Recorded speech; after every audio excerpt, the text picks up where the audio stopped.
The big stock today, of course, is Bharti Airtel. Just look at the stock move. It's up 9%. Mind you, it's a 3 lakh crore market cap company. So, when you talk about a 10% move, it's adding close to about 25,000 odd crores. So that's the sort of number that, one has already seen. Let's talk more about it. Let's talk about that with Sanjay Kapoor, who is, of course, a telecom expert, former CEO at Bharti Airtel itself. Sanjay, I know telecom is close to your heart and you would be tracking numbers, data that comes out day in and day out.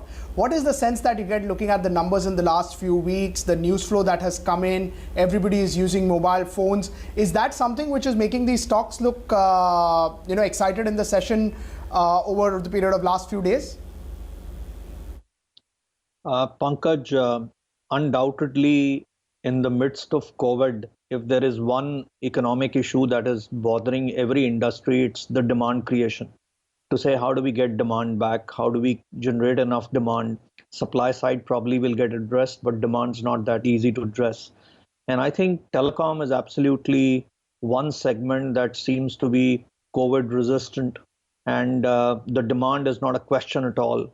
When you put telecom and all the adjacencies around telecom, which includes content, which includes digital services, I think they're lifesavers. They're lifesavers for individuals, they're lifesavers for companies, and they're lifesavers for the nation as well. And also help us to fight out this pandemic in many ways. I think given all that, telecom is a sweet spot to be in. The telecom companies that have really struggled over the past few years for profitability, at least in the midst of COVID, are shining.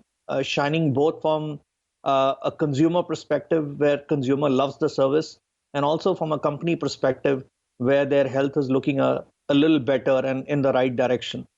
I think very clearly inching up of their marginal EBITDAs, inching up of their average revenues per consumer, inching up of their 4G adoption is all steps in the right direction, which tells you the sector has a good promise. However, it's a very long road because we know that 154 rupees of ARPU is not a sustainable ARPU to invest into future technologies and to improve the customer experience going forward. The moment 5G comes in, and we've already decided as a nation to delay the auctions, but the moment you start investing into these newer technologies, then these ARPUs are not going to be sufficient. I've said it earlier unequivocally that we need $6-7 of ARPU to be competitive, to be sustainable, and we are far away from that. But all said and done, I think with the consolidation of the market between RIL and Airtel, they're holding fort, and I think Airtel doesn't seem to be in any mood to relent any market share to anybody, given that they are people who are protecting their market share because they're incumbents. I think they're doing well.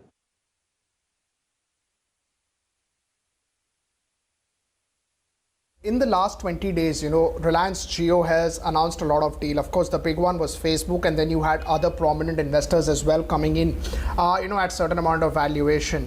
What does that mean for this sector when you consider that there are 2 to 3 large players? Or what does that deal or that interest, mean for the opportunity size that this sector has, even now?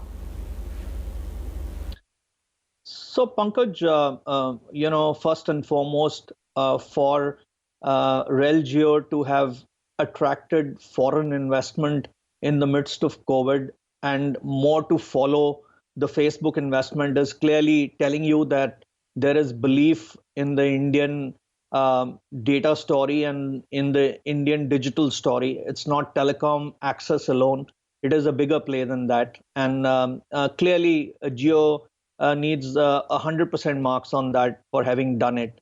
It also tells you that given the size of the Indian market and the belief that data is so pervasive in the country and being used by everybody, and we still have more than 500 million users of feature phones in the country. So the moment they move over to smartphones and they move over to VoLTE and they move over to 4G and 5G in future, the data story is only going to look peacher than what it looks today.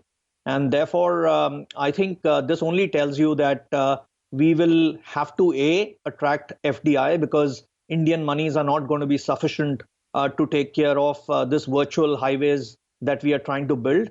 And I think the traction tells you that people believe in our story. So I think it's good news any which way you look at it. And now, given the balance sheets of Airtel and Jio, I think there are definitely two players in the market who should be attracting investments that are required for future. Of course, there are two other players, and they need to find their future. Don't know what will happen to Voda Idea, because that Supreme Court verdict is still hanging, and at some stage it will come back to the fray, and we have to take care of that AGR issue, and then look at how will they get monies to survive for future. BSNL is another story, which according to me is a parallel with Air India, where we are trying to pump up a public sector which may or may not be competitive. The jury is still out, but my experience tells me that it's not an easy path, because they have a huge catch-up game to play, and it's not easy to play a catch-up game with the likes of Jio and Airtel in the market.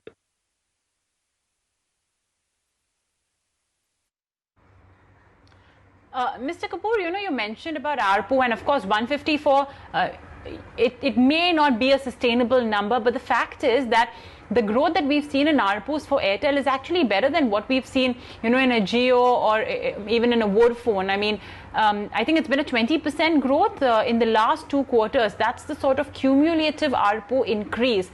And add to that, number of subscribers has remained flat. So, I mean, I'm sure, do you think this indicates customer stickiness?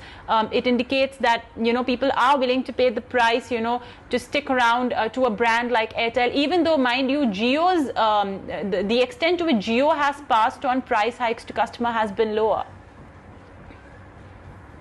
Oh, absolutely. I think you've rightly read it, that not increasing the number of customers keeps the denominator constant. And that means the same customers who exist with you are paying you more than what they were paying yesterday.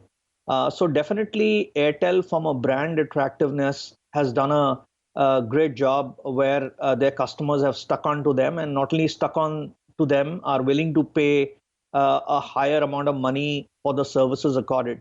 Although personally, as somebody who understands this industry a wee bit, and also a consumer, I feel that Indian telecom services, especially access, given the COVID condition, people working from anywhere in the country, are not up to the mark. We are struggling with the quality of services, and more investments need to go.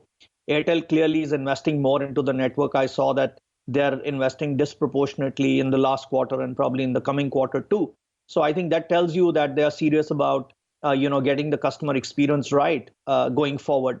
But the ARPU indications and the quantum of ARPU that they've been able to increase with their existing customers is definitely noteworthy and in the right direction. So I think if the sentiment continues like this, and the customer is willing to support the brands, like this, I think they'll be on the path of recovery. They themselves have said they want to go up to 300 rupees to begin with. If they can get there, then that'll be the first milestone. But eventually, they'll have to get to $6-7 if they really want to play a 5G game in future.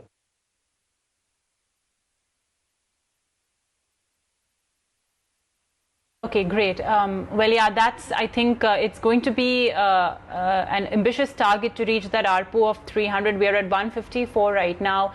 And furthermore, you have that AGR, issue looming large. When that comes to the fray, it's something I suppose that Airtel will have to deal with as well. Mr. Kapoor, thank you so much for joining us today and helping us understand this 10% rally, almost 10% rally that we are seeing in Bharti Airtel.